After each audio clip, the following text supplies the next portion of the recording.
Pagkapanganak ko, hindi ako umiiyak. Akala ni Mia na may isang ganap na masunuryang sanggol siya. Araw-araw, sa pagitan ng pagpapakain ng gatas mula sa suso at gatas na formula, ang paborito kong gawin ay tumitig sa kisame. Sa simula, inakala ni Mia na mahiyain at introverted lang ang anak niya. Hindi niya alam na ang dahilan kung bakit ako nawawala sa sarili ay may sistema sa aking isipan na palaging nagtutulak sa akin na mag-evolve. Matapos ang isang kasiya siyang bote ng gatas, ipinapakita ng interface na puno na ang aking energy bar. Ngunit biglang may lumabas na bagong alert sa interface at pinukaw nito ang aking atensyon. Unang ebolusyon na na-unlock. Piliin ang isang landas ng ebolusyon. Lumalabas ang tatlong opsyon, bawat isa ay mukhang maayos at ako'y nag-iisip. Opsyon 1, mabilis na paglago. Nagbibigay ito ng 10% na dagdag sa bilis ng pag-unlad, pero hindi ito nakakatuwa ng sobra. Parehong nagpapataas ng pangunahing estadistika ang mga opsyon 2 at 3, at mahirap agad magpasya kung alin ang mas bagay sa akin. Mula sa kanilang mga pangalan, malinaw na nagsisilbi silang daan sa dalawang magkaibang landas. Matapos ang 3 buong segundo ng paghihirap, naaalala ko ang dati kong buhay bilang isang masayang vlogger, palaging pinipilit ng mga tagasunod na mag-post ng bago, nagigising ng lampas 3:00 ng umaga ng regular, hanggang sa mapagod at masira ang katawan ko. Doon ko napagtanto na ang malakas at malusog na katawan ng pundasyon ng lahat, kaya iniisip ko ang aking isipan sa interface at pinili ang landas ng ebolusyon ng tao halakhak. Tumaas ang aking stat ng pangangatawan sa 2, at agad kong nararamdaman ang mga pagbabago na dumadaloy sa aking katawan. Pero ang tunay na nakakagulat sa akin ay ang aking paningin. Ngayon ay malinaw kong nakikita ang balita na ipinapalabas sa LCD screen sa kabilang kwarto. Nakatingin ako nang nakabukas ang mata sa screen at nang hindi nag-iisip, isinubo ko ang maliit kong kamao sa bibig ko, masaya kong nilalamon. Pero sa sandaling lubos na akong na-absorb, nagdilim ang screen. Pinatay na ni Mia ito. Inaalis din niya ang mga maputik kong daliri mula sa bibig ko. Nagtataka siya. Hindi naman pwedeng nanonood ang isang linggong sanggol, di ba? Maingat niya akong pinag-aaralan at napansin niyang maliwanag at alerto ang aking mga mata. Inilalapit niya ako at nilalayo sa screen habang sinasabi, walang TV para sa mga sanggol, masasaktan ang mata mo. Sa loob, sigaw ako ng sigaw, gusto kong manood. Ayos ang mga mata ko. Inaasahan ni Mia na iiyak ako sa pagtanggi, pero ang ginagawa ko lang ay magmukmak. Nasisiyahan, yumuko siya at hinalikan ng malaki ang aking pisngi. Inililihis ko ang mukha ko, hindi makapagsalita. Sa kabila ng edad ng isipan kong parang 17 taong gulang, hindi talaga ako komportable sa ganitong klase ng pagmamahal. Pero tinatanggap ni Mia ang pagtanggi ko bilang palakasan ng loob at lalo pang nasasabik. Gusto ba ng baby ko na halikan ni mommy ang kabila pang pisngi at saka siya muling lumapit para sa isa pa? Biglang sumabog ang matinding gutom sa akin. Binuksan ko ang bibig ko at naglabas ng 2 pahiwatig na iyak, pagkatapos ay bumalik sa pagkakahiga at naghintay ng matiaga habang inihahanda ni Mia ang gatas. Sa mga nakaraang araw, nakabuo kami ni Mia ng sarili naming hindi nasusulat na sistema. Ang pag-iyak ng walang luha ay nangangahulugang gutom ako. Kung kailangan ko ng palitan, umiiyak ako habang hinihila ang aking diaper. Isang sanggol na kayang ipahayag ng malinaw ang kanyang pangangailangan. Hindi lang ito nakakatulong upang maiwasan ang kalituhan, kundi pinapadali rin ang buhay ng ina. Pinaghalo ni Mia ang gatas at huminga ng malalim na may kasiyahan. Sana ganito lang kadali ang pagpapalaki kay Coco. Sa narinig ang pangalang iyon, kumikirot ang pisngi ko at medyo naninigas ang mukha ko. Pinipisil ni Mia ang bote sa aking mga kamay na nakangiti. Aba, maliit, bakit ganyan ang mukha mo nang marinig mo ang pangalan ng iyong ate? Wala akong sinasabi at niyayakap ang utong. Mabilis na nauubos ang bote, pero hindi pa rin ako busog. Pinipisil ko ang aking bibig at isang beses pang umiyak. Matapos kong ubusin ang pangalawang bote ng isang higop lang, nakalabas ako ng isang masaya at mapayapang burp na parang gatas. Habang patuloy ang paglaki ng aking gana, ang bar ng enerhiya ay tumataas ng 2% bawat araw.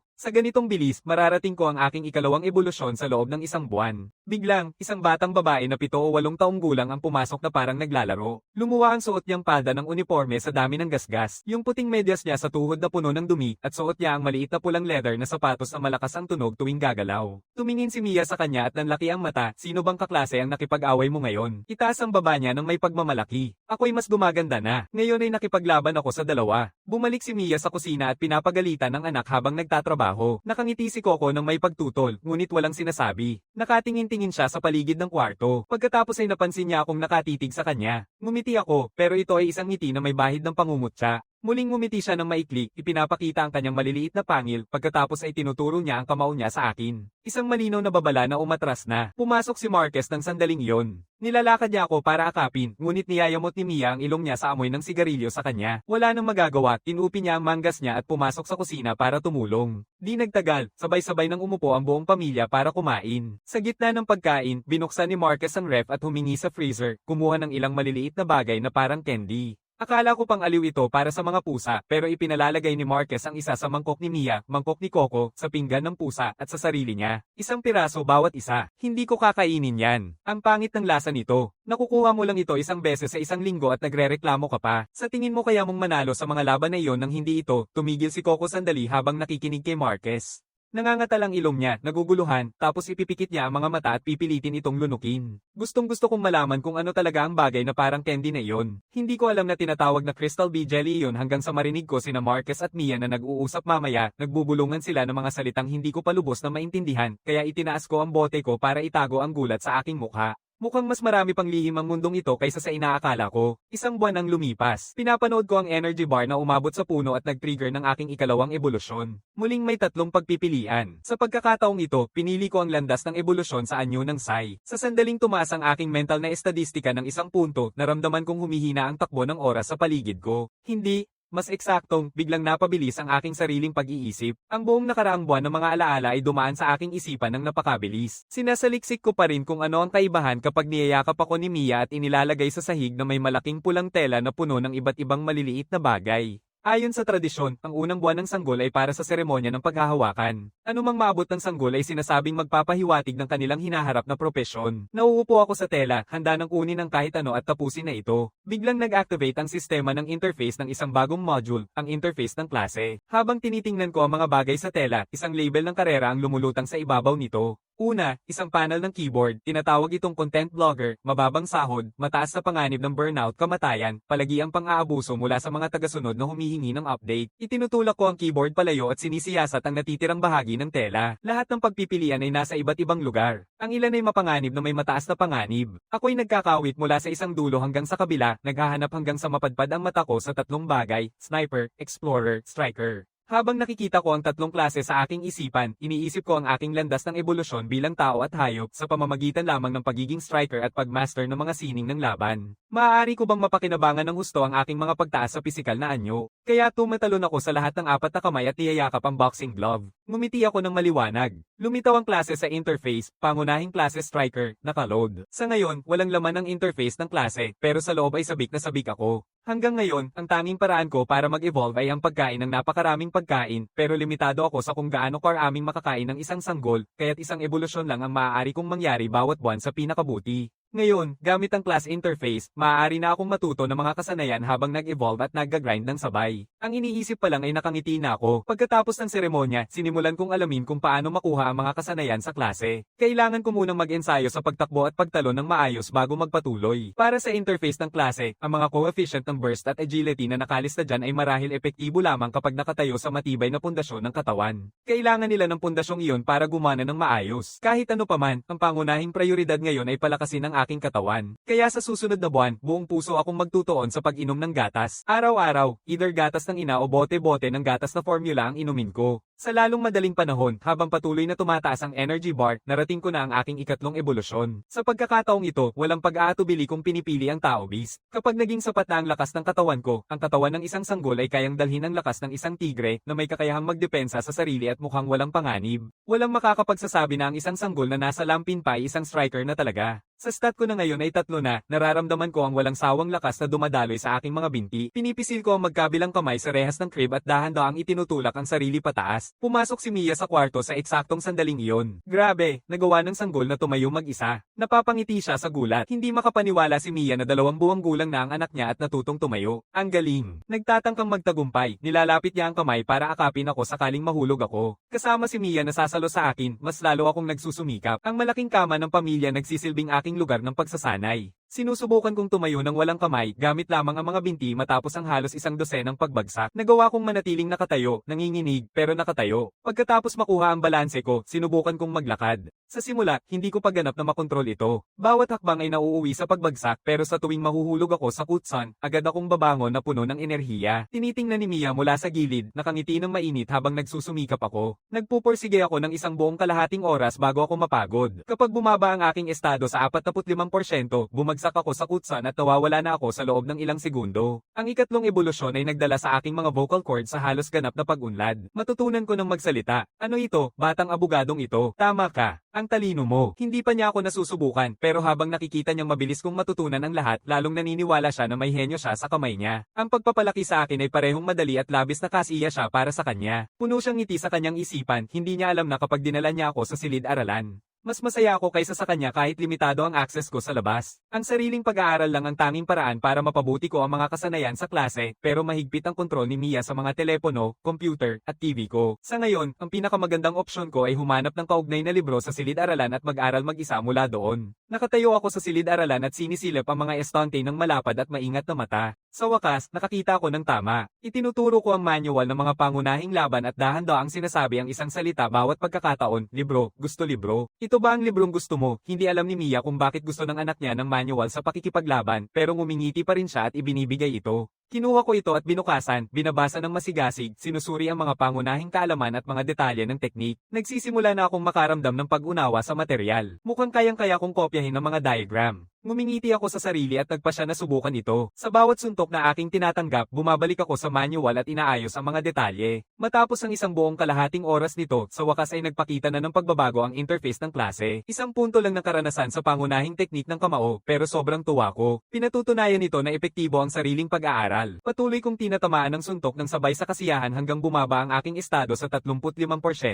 Pagkatapos ay nagdilim ang lahat at natulog ako ng walang malay sa kama sa loob ng ilang segundo. Nang muling gisingin ako ng gutom, 10:00 na ng gabi. Matapos magpuyat ng husto ngayon, uminom ako ng 3 buong bote ng gatas bago ako tuluyang bumuga ng isang kontento na burp. Sa una, akala ni Mia na magandang palatandaan ang malaki kong gana. Ang isang batang malusog ay kumakain ng maayos, pero nang mawala ang isang lata ng gatas sa loob ng 2 araw lang, nagsimula siyang mag-alala tungkol sa budget ng bahay. Kahit na pareho silang nagtuturo sa pampublikong paaralan at may matatag na kita, nagsisimula ng maging mabigat ito para sa kanila. Nakikinig ako kay Mia na nagmumumura sa kusina, pinag-uusapan ang pagbabalik sa pagtuturo ng personal para kumita ng dagdag na oras ng klase at maibsan ang pinansyal na pressure. Nagpapanggap akong hindi naiintindihan, pero sa loob ay tahimik kong binibilang ang mga numero. Habang patuloy akong nagbabago, lalong lalaki ang aking pangangailangan sa pagkain. Ano ang mangyayari kapag hindi na kayang panatilihin ng pamilya ang ganitong sitwasyon? Kailangan kong mag-isip ng paraan para kumita pa ng mas marami. Bagamat maaga pa para sa isang sanggol na wala pang 3 buwan na mag-isip tungkol sa pananalapi ng bahay, hayaan ko muna ito sa ngayon. Baka sa susunod na buwan ay makapunta sa paaralan para magbigay ng ideya. Kinabukasan ng gabi, nagsama-sama ang buong pamilya para sa hapunan. May magandang balita si Marquez. Inilipat siya ng paaralan para magturo sa isang advanced na klase. Sa posisyong iyon, malaking tataas ang kanyang kita at ang kanyang mga oportunidad sa karera. Ngumiti si Marquez habang umiinom ng beer sa mesa. Tunay na magandang balita ito para sa lahat. Pagkatapos, inanunsyo ni Mia na uuwi siya ng maaga sa paaralan upang makatulong sa pagbawas ng pinansyal na pressure sa bahay. Matapos makita ang mga tala ng gastusin sa bahay na iniingatan ni Mia, hindi mapilit na pumayag si Marquez. Pagkatapos ay idinagdag niya, magpapasa rin ako ng aplikasyon sa Geological Survey Bureau. Tingnan kung swerte akong makakuha ng panibagong pagkakataon na makapasok sa Eco Realm. Pasok sa Eco Realm. Ito na ang pangalawang beses na narinig ko ang mga salitang iyon. Sa instincts ng isang 3 buwang gulang, nararamdaman kong nasa isang napakadelikadong lugar ito. Nakangiti si Coco ng mahina, tahimik na nakikinig sa usapan ng matatanda. Ang napupulot niya, sobra kumain ng maliit niyang kapatid. At iyan ang dahilan kung bakit wala na siyang baon. Tumingin siya ng matalim at nanlilisik ang mata sa akin. Bakit ka pa uminom ng gatas kung iihi mo rin naman ito?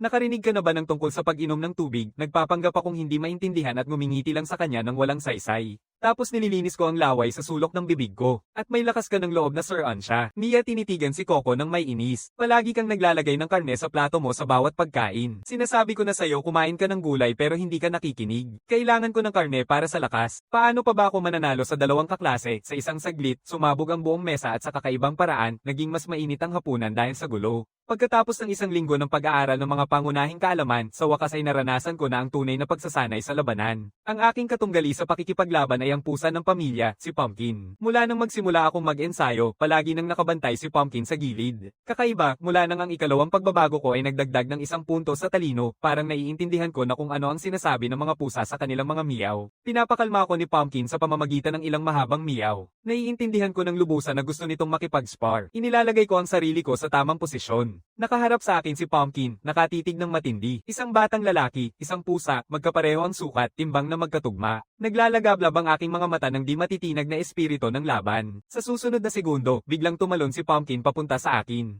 Nabigo akong panindigan ang sarili ko at naitulak ng patagilid sa likod ko. Nakatayo si Pumpkin sa ibabaw ko, nakapreno ang parehong mga paa sa aking dibdib. Nagkatinginan kami. Pareho kaming nahihiya. Umungol si Pumpkin. Akala mo talaga magtatagumpay yan, kaya mo bang protektahan ang sarili mo? Hindi ko inasahan na magtatapos ang una kong laban bilang isang striker sa isang total knockout. Pagkatapos yun, mas lalo akong naging masigasig sa pagsasanay. Pagkatapos mapataas muli ang aking pisikal na anyo sa ika-4 na ebolusyon, kaya ako nang maglabas ng malinis na hooks at mag-chain ng maayos na kombinasyon gamit ang tamang galaw ng paa. Muling tinitingnan ko ang panel ng kasanayan. Para sa isang batang halos 6 na buwan pa lang, tunay akong nasisiyahan sa aking progreso. Sa ganitong takbo, magiging level 1 striker na ako bago pa man ako mag-1. Kung maipan ko ang EXP ng teknik sa kamao hanggang 100 ngayon, may mga gantimpala kapag tumaas ang antas ng kasanayan. Inaasahan ko ito. Sa sandaling iangat ko ang pangunahing teknik ng kamao sa antas 1, lilito ang interface ng klase na may paalala ng gantimpala 3 libreng puntos sa katangian. Ibinubuhos ko ang 3 sa pisikal na lakas ng hindi nag-aatubili. Bahagyang mas matangkad lang ako kaysa sa ibang mga batang kasing edad ko sa panlabas. Pero sa ilalim ng damit, tunay na matibay ang katawan ko. Medyo mataas ang taba sa katawan ko dahil sa sobrang pagkain. At kahit araw-araw na matinding pagsasanay, hindi pa rin nabubuo ang 6 na pakpak. Pero ang enerhiyang nakatago sa loob ko ay parang isang human beast na. Ngayon ay maaari ko nang makita ang progreso ng 2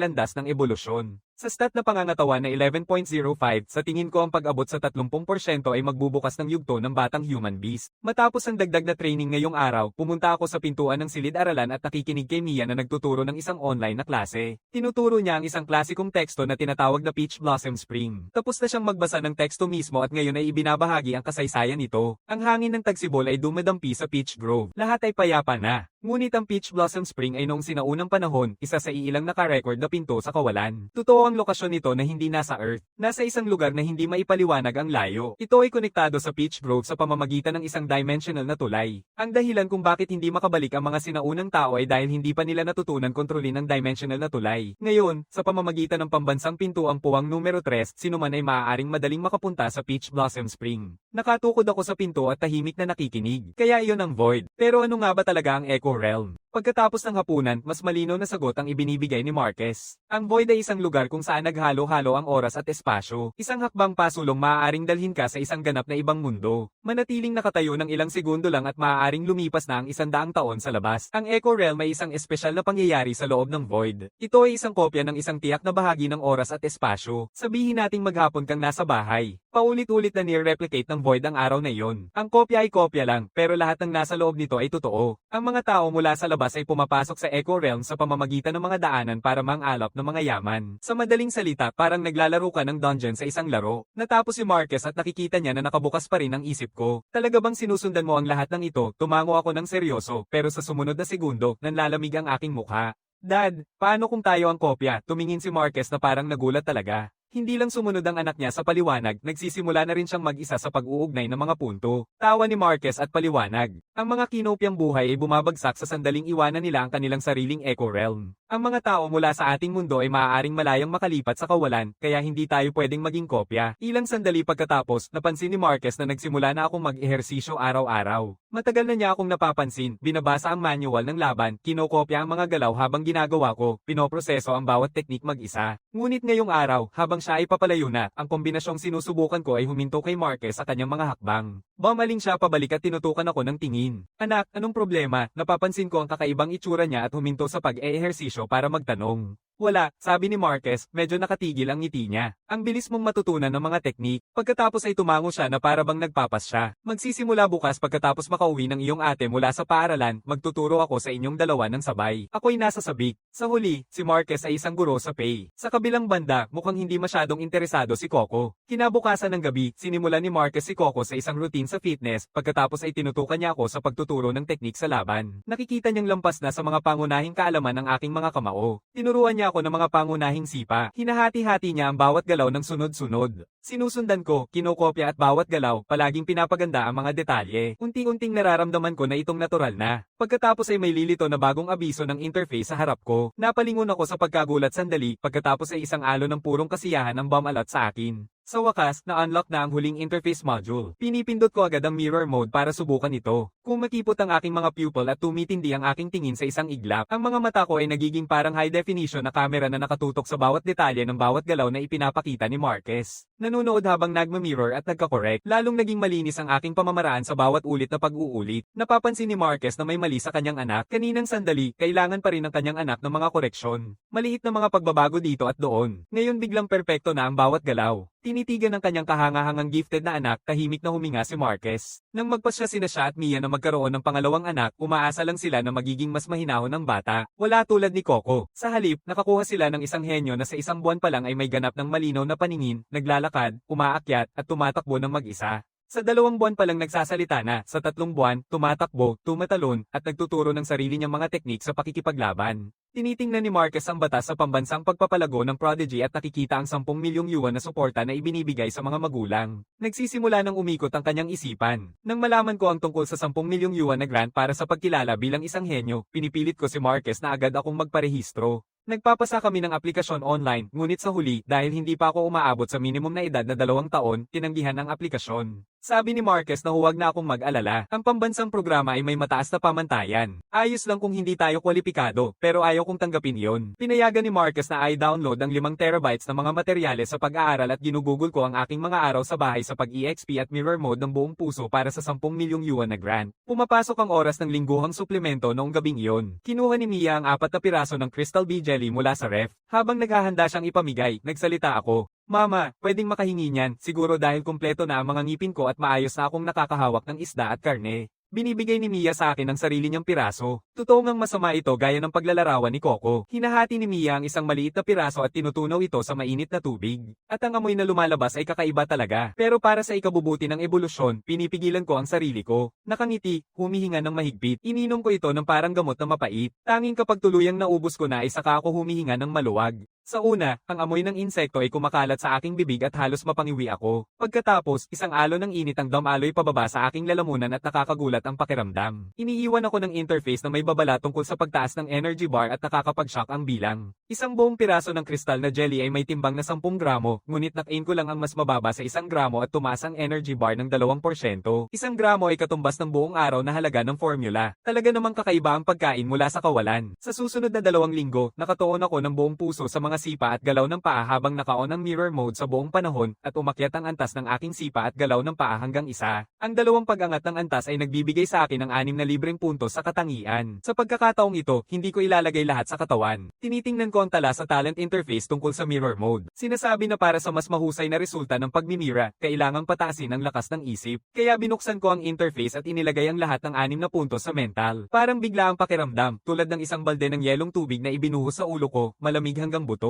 Nang manganit ko, namumuo ang mga ugat sa noo ko. Pakiramdam ko ay parang hinihiwa ang aking isipan. Pero nang muling buksan ko ang aking mga mata, mas malinaw ang buong mundo. Sinusubukan ko ang mirror mode bilang isang test. Sinimulan kong gayahin ang mga maingay ni Master Ginger. Si Master Ginger ay nakatango ang ulo. Binabalik ko ang tunog ng pareho. Bumaba ang bilog niyang mukha. Sinasalamin ng itsura niya ang lahat. Itong nilalang na ito ay kinokopya ang aking mga tawag at hindi ito kahanga-hanga. Lumilingon siya at naglakad palayo. Ngunit sa sandaling iyon, may lumabas na linya ng teksto sa aking interface. Matapos ay activate ang mirror mode at kopyahin ang ilang tawag ni Master Ginger, hindi ko inaasahang na-unlock ko ang wikang pusa. Pagkatapos ng kalahating oras ng palitan ng usapan kay Master Ginger, nakakakuha ang kasanayan sa wika ng pusa ng 2 puntos ng karanasan. Ang problema ay hindi mahusay si Master Ginger bilang guro. Umiikot-ikot siya sa iisang ilang parirala ng walang gana. Naisip ko kung tuluyang mag-evolve ang pangunahing anyo ng buntong hininga. Makakakuha ba ako ng kakayahang direktang magpadala ng iniisip, kaya bukod sa araw-araw kong pagsasanay, may libangan na akong makipag-usap sa mga pusa. Mabilis ang takbo ng panahon at papalapit na ang tag-init. Unti-unting nawawala ang outbreak ng trangkaso noong tagsibol. Sa lahat ng magulang, humihinga sila ng panandaliang ginhawa. Tuwing walang online klase si Mia, nilalakad niya ako sa paligid ng neighborhood sa stroller. Ang kanyang pag-asa ay makipag-ugnayan ako sa mga batang kasing edad ko, sa halip na araw-araw na nakikipag-usap sa mga pusa sa bahay, nagsisimula na siyang mag-alala. Upo ako sa stroller at tahimik na pinapanood ang ibang mga sanggol sa kanilang mga stroller. Biglang isang batang babae ang umiyak ng malakas. Isusunod ang isang batang lalaki, umiiyak ng sobrang ingay. Ano man ang dahilan, sobra kong naririnig ang ingay nila. May ilan sa mga ina ang napapansin akong nakaupo ng tahimik. Walang iyak, walang gulo, ni hindi man lang kumakain ng daliri. Pinupuri nila si Mia. Ang iyong sanggol ay napakabait at matalino. Kung ganito ang itsura ng anak ko, matutulog akong nakangiti bawat gabi. Ngumiti si Mia. Mahalaga sa bawat magulang ang marinig na pinupuri ang kanilang anak. Sabi niya sa akin na manatiling kalmado sa labas at huwag magsalita. Kung hindi, baka mas maging nakaka-overwhelm pa ang reaksyon. Pagkatapos ay nagsalita ang isa sa mga ina. Ang mga mata ng batang ito ay napakaigting. Nasubukan mo na bang suriin ang talino niya? Baka isang henyo siya, alam mo. Tama, nabasa ko na maraming mga prodigy ang nagpapakita ng mga palatandaan sa edad na 1 o 2 taon. Nang marinig ito, nag-alala si Mia at tinanggihan sila ng nervyoso. Hindi pa rin niya alam kung ano ang sasabihin. Nang isang ina ang lumapit sa stroller, itinaas niya ang isang daliri at ngumingiti ng maliwanag. Ilan ito? Sagutin ng tama at bibigyan ka ni Tia ng candy. Naghihintay ang lahat ng sagot ko. Sa isang sanggol na halos 6 na buwan pa lang, ang makaintindi ng tanong at makasagot kahit ilang salita ay sapat ng patunay ng kakaibang talino. Wala akong pakialam sa mausisang tao at itinuro ang mukha ko sa isang pasang palaboy na nakaluhod sa tabi ng flower bed. Masaya ko itong tinawag. Ang mga ina ay nakatitig ng sama-sama sa pagkadismaya. Si Mia naman ay humihinga ng tahimik na may bahagyang ginhawa. Nagbailang ang stray sa tunog, walang nakita at agad na tumakbo. Pero, hindi mauubusan ng mga stray sa neighborhood na ito. Sa susunod na pagkakataon, makikipag-usap ako at magpapalakas ng karanasan sa dila ng mga hayop mula nang idagdag ko ang 6 na mental na puntos. Ngayon, maaari na akong matuto ng ganap sa pamamagitan ng mga video tutorial at ituro ang natitirang mga teknik sa pakikipaglaban mag-isa. Kailangan lang ng striker class ang 21%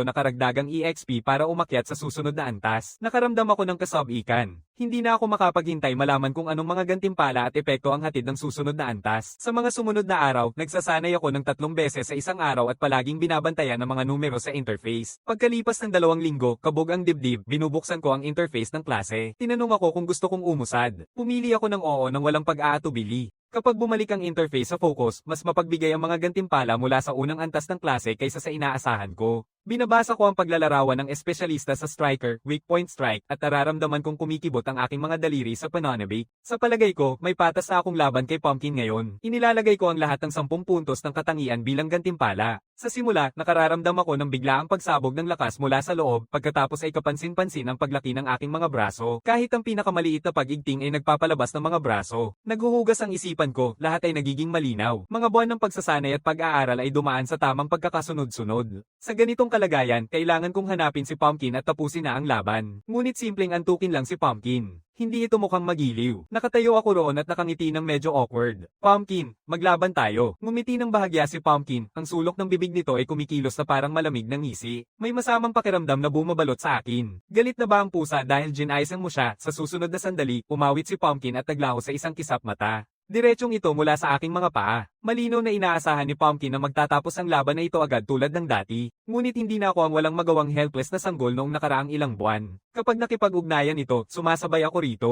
Malinis at kontrolado, tinatanggap ko ang impact, matatag na nakatapak at nilalayo ang ating distansya. Napapikit si Pumpkin, puno ng gulat ang mga amber niyang mata. Inilalagay ko ng maayos ang mga paa ko, nakataas ang mga kamao para ipagtanggol ang mukha ko. Naghahanda ako para sa sandboxing. Tuloy lang tayo. Muling naglalaho si Pumpkin, muling dumarating ang atake. Ang sunod-sunod na pag-ungol, sa pagkakataong ito ng buong bilis. Nakababa ang mga kuko, gamit ang malambing nitong mga pad sa paa bilang kamao. Ito ay naglalabas ng walang hampang pag-atake. Hindi ko ito haharapin ng diretso. Sa halip, inaalam ko ang aking galaw, umiikot at naghihintay ng pagkakataon. Napakalakas ng bilis ni Pumpkin. Sa ibabaw, mukhang kontrolado nito, pero habang ito ay lumilipad sa hangin, para tapusin ang laban sa isang matibay na sipa, pinapagana ko ang weak point strike at nagtataas ng mataas na sipa. Diretso nitong tinutulak ang tiyan ni Pumpkin. Halos nasa tama na ang aking paa nang umikot si Pumpkin sa ere at baguhin ang direksyon. Lumapag ito sa sofa sa tabi namin. Ikinakalog nito ang ulo, malaki ang mga mata na parang hindi makapaniwala. Talagang napalakas nito at nakabawi pa, kaya naupo ako sa sofa sa tabi nito, hingal na hingal.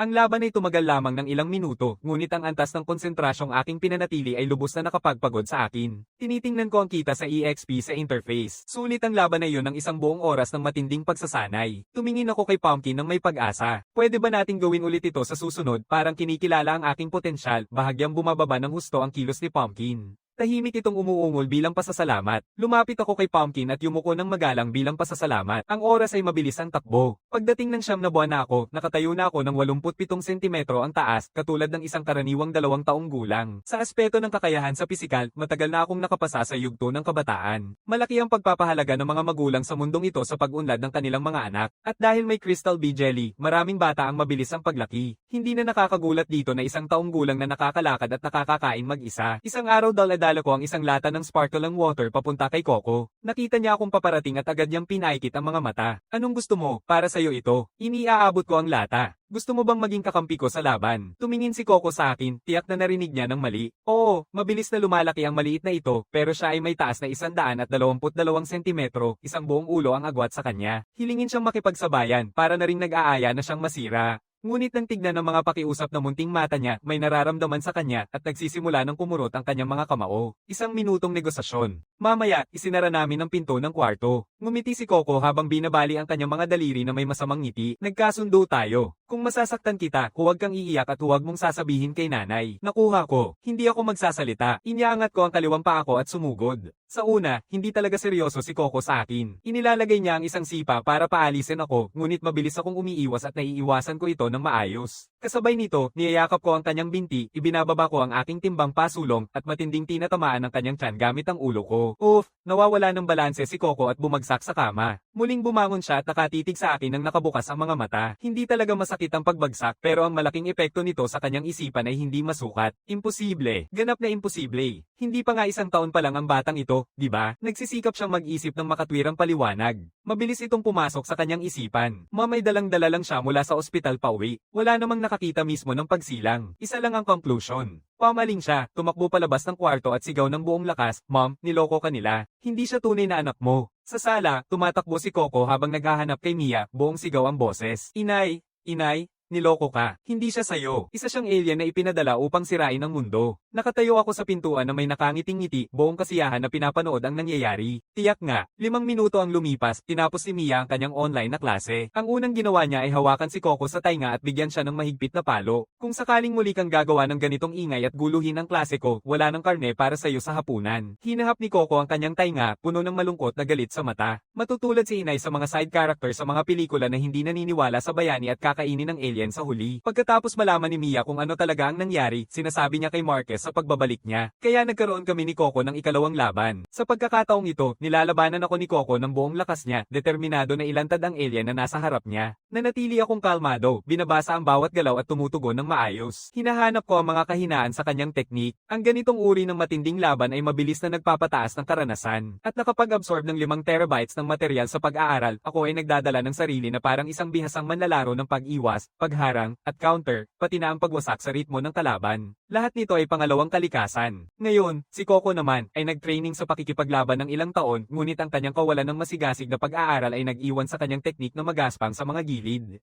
Sa sandaling makita kong sobra siyang nagpakita ng lakas sa isang sipa at naiwan siyang bukas, mabilis akong pumunta sa mababa at isinasagawa ang malinis na pagtanggal gamit ang leg sweep na may bonus na weak point strike. Kahit ang carpet ay hindi siya mailigtas. Bumagsak si Coco sa lupa, napapikit, nakahiga roon, humihingal, nakatitig ng walang malay sa kisame. Tapos na, humihinga siya. Magsasalakay na ang alien na nilalang sa mundo. Muling lumagpas ang aking bilis ng pagbuti kaysa sa inaasahan ni Marquez. Mukhang malapit na akong makapasok sa programa para sa mga batang prodigy. Gumawa si Marquez ng 2 dagdag na ulam para magdiwang, umaasang mabibigyan kaming 2 ng tamang boss. Sa susunod na 2 buwan ng bakasyon sa tag-init, opisyal nang nagsusumite ng ulat si Coco bilang gold medal na sparring partner. Ang kanyang tanging layunin ay talunin ako at ilantad ang aking tunay na anyo bilang alien. Tinatanggap ko ang bawat hamon na ibinabato niya sa akin dahil ang pakikipaglaban sa mirror mode ay nagpapabilis ng XP na hindi matutumbasan ng iba. Lumilipas ang panahon, dumating ang Oktubre at kasama nito ang aking unang kaarawan mula nang muling ipanganak. Nagkaklat sa tumawit ng maligayang kaarawan sina Marquez at Mia sa mesa. Binibiti ni Mia ang tainga ni Coco at sumasali sa paghuhom na may bahagyang hindi interesado.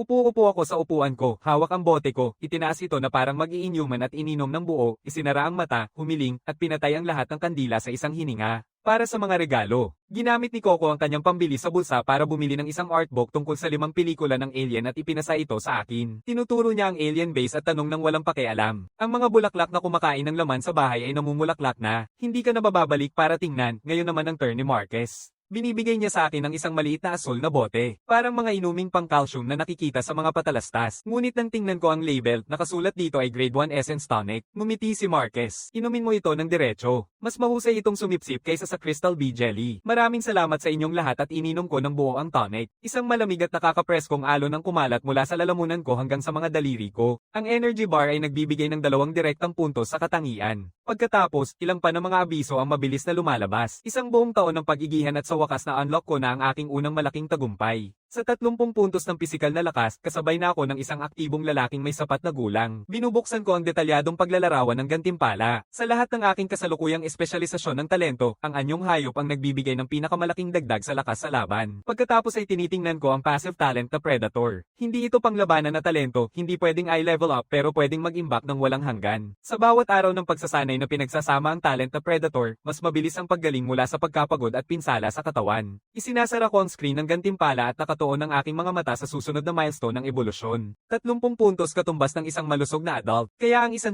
puntos ay dapat ang pinakamataas na limitasyon ng tao. At tungkol naman sa pinakahuling anyo, maaaring ito ay isang bagay na lampas sa hangganan ng katawan ng tao, pero sa ngayon, isang salita lang ang pumasok sa isip ko, kahanga-hanga. Sa bago kong layunin sa harap, muli akong nararamdaman na may sigla. Natapos na ang unang milestone. Gaano kalayo talaga ang kayang marating ng pangalawa, noong gabing iyon, sinubukan ko ng buo ang aking pinahusay na kakayahan sa pisikal. Nakatayo si Marquez sa gilid, kinukunan lahat gamit ang kanyang telepono. Kahit ito man ay lakas, pagtatalon, o ang 100 metro na takbuhan, o ang pagsusulit sa talino na kasunod nito, bawat resulta ay lumalampas ng husto sa threshold para sa Prodigy Selection Program. Halos hindi makapaniwala si Marquez na ang kanyang anak ay 1 taong gulang na at naipasa na ang lahat ng kinakailangan para sa programa. Ibinabahagi niya agad ang lahat ng dokumento ng aplikasyon. Tinatawag namin si Mia at sinasabi na natanggap na ang aplikasyon. Nananatili ang pamilya ng tahimik na may pag-asa, naghihintay sa opisyal na sagot. Sa sandaling akala namin sarado na ang opisina para sa araw at kailangang maghintay hanggang bukas. May kumatok sa pintuan. Nandoon ba si Ginoo Marquez? Nandito ako sa opisina ng pagpaparehistro. Sa parehong sandali, may dumating na email sa inbox. Pinatutunayan nito na may kinatawan sa pintuan. Direktang dumaan sila sa atin. Ang bilis naman yan.